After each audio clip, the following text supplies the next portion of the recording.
Hello, everyone. Thank you so much for joining us today. I'm Lauren Walker, Senior Director of Strategy here at Inman, and I am really excited about this topic. Today, we're going to talk about empowering women in real estate, which is why I am here with Tami Bonnell, CEO of Exit Realty. She is the absolute expert on this subject. And Tami, I'm so excited about this topic. Thank you for being here.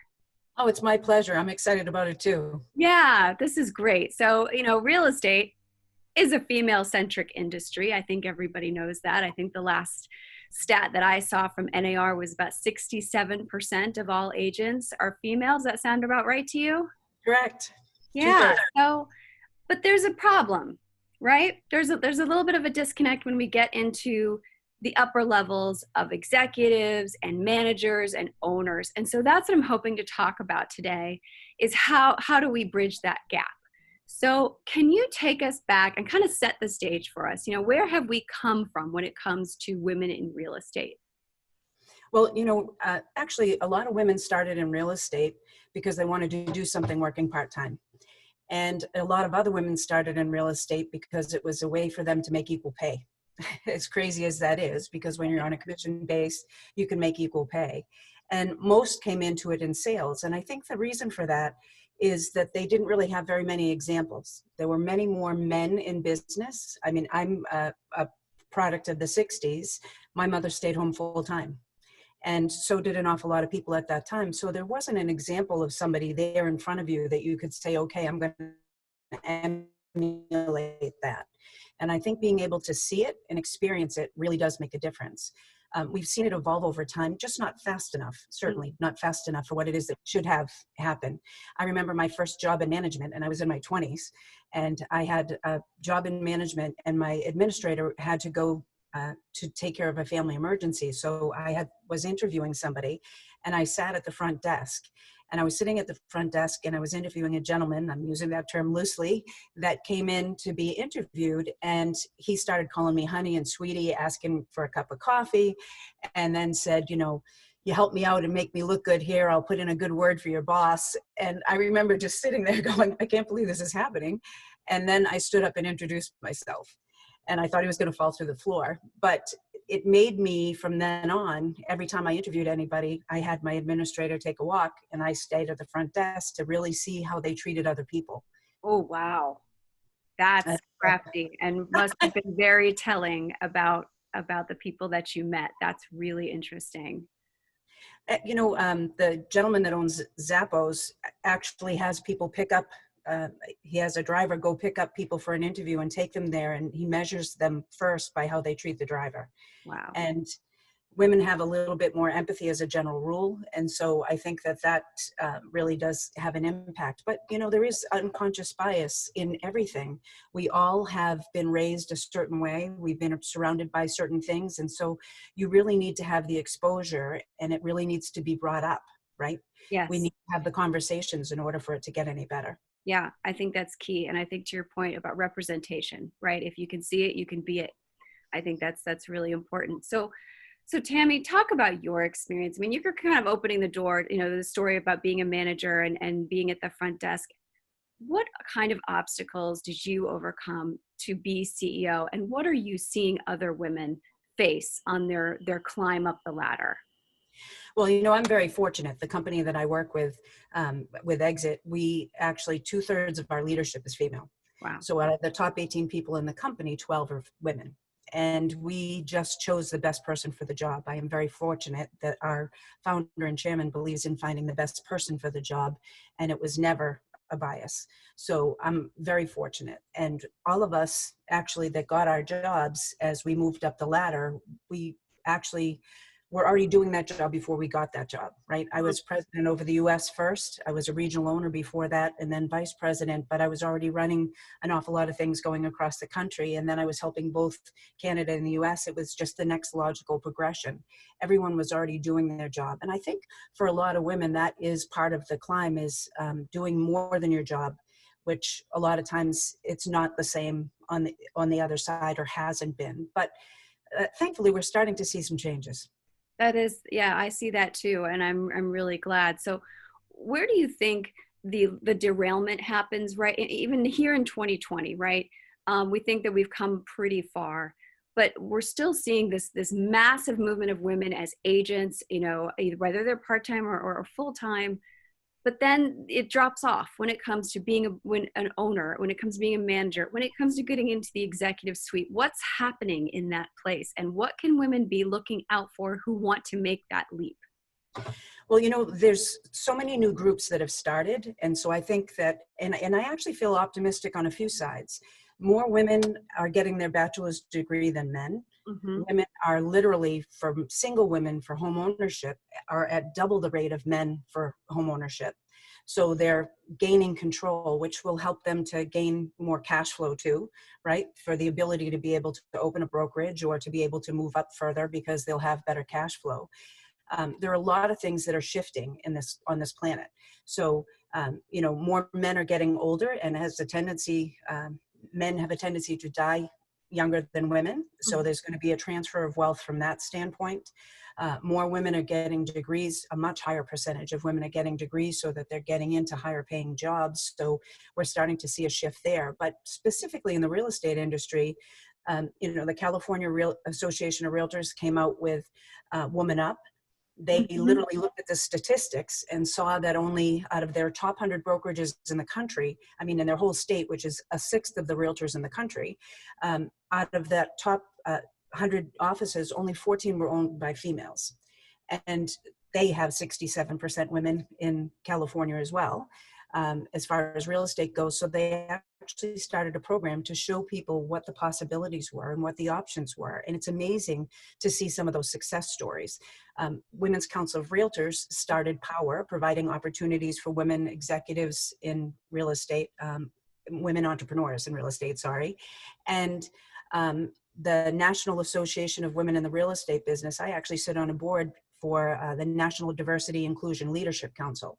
And it's a lot of people that are in C-suite type jobs. And we have a group of individuals that we all connect together a couple of times a month. We have a meeting every year, and we actually call people out on what they're doing that might be unfair. So if we see a convention and it's primarily male speakers, when there are a majority of women in there, we make sure that we mention it. If it's so important, not just to show people opportunities, but to speak up. When you see unconscious bias, speak up and say something about it. You know, this isn't, you know, I believe this is the decade of the woman, not just the year of the woman. And it's not just from speaking up with Me Too and all the other things that have happened. It is that we're having so many proactive women going out there and making sure that they're exposing people to what the possibilities are. I know that for myself, I've spoken several times even to Girl Scout groups about being your own CEO. And so when they start to see that picture that young, and it's really funny because I've been doing a lot of those even with us being in the middle of a pandemic, right? Mm-hmm. Through Zoom. And when I ask, or the leader asks, how many of these girls have ever met a female CEO, not one hand gets raised.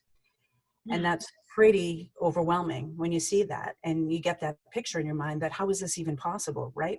So, but starting them that young and starting to talk to school groups and then taking it that much further, going into offices, being an example.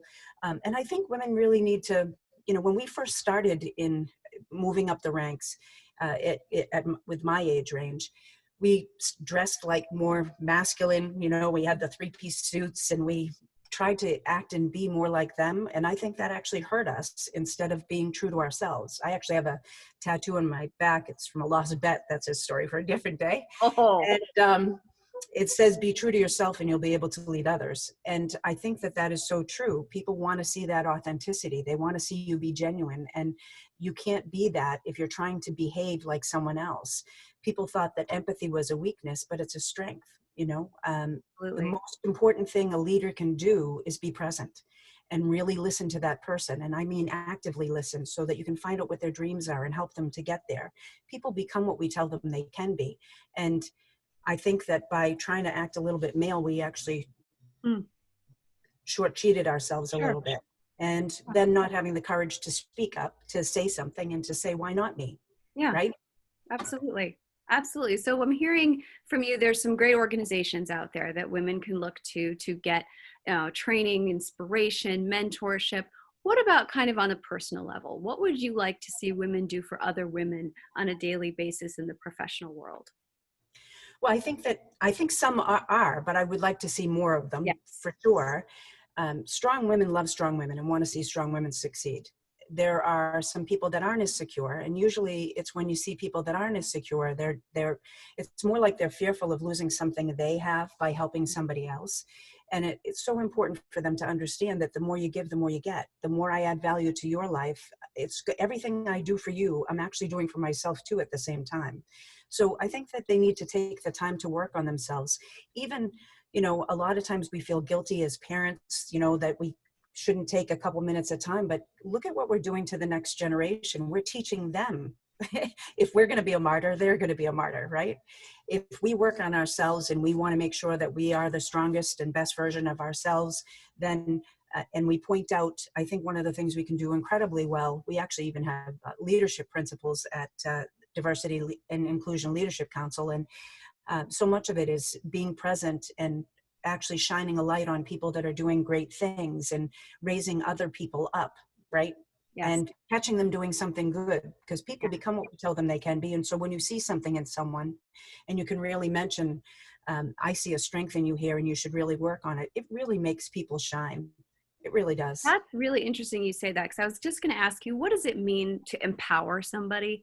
But I feel like you're starting to explain that. So talk a little bit more about that. When you empower another person, what are you doing? And I think this is one of the things that we didn't do as well either, right? Women always have most women have a tendency towards overdoing. So we overdo for everybody else and we want to help everybody else. And we have a tendency towards being last. And when we're overdoing and doing stuff for other people, we're not really helping them, right? We're enabling them. Yep. And there's a very big difference between enabling someone and empowering somebody. So I have to see something good in you and I have to make you comfortable enough with me, which is why being fully present is so important, that you won't be afraid of taking risks, that you won't be afraid of taking chances, because it has to be you doing it. That old saying of, teach somebody to fish and that you can feed them for a lifetime instead of fishing for them. So you have to push them a little bit out of their comfort zone and push them to go do things. That's why even having people speaking at an Inman event or speaking at their own sales meeting, just doing things that push them out of their comfort zone, because the more they do it, they realize, oh, that wasn't a death sentence. I did okay with that. What else is there, right? Yes. And I think they'll have a tendency towards raising their hand more. So we need to point out what's good in them, but then let them stand on their own 2 feet. Empowering them is giving them the strength to do it themselves, not us doing it for them. What would you say to male leaders who want to increase the ranks of women around them and be an ally? How would you advise them to do that? Well, it's so funny because even if you just look at the facts, Goldman Sachs is not investing. They're not investing in any company that doesn't at least have one woman on their board. Right.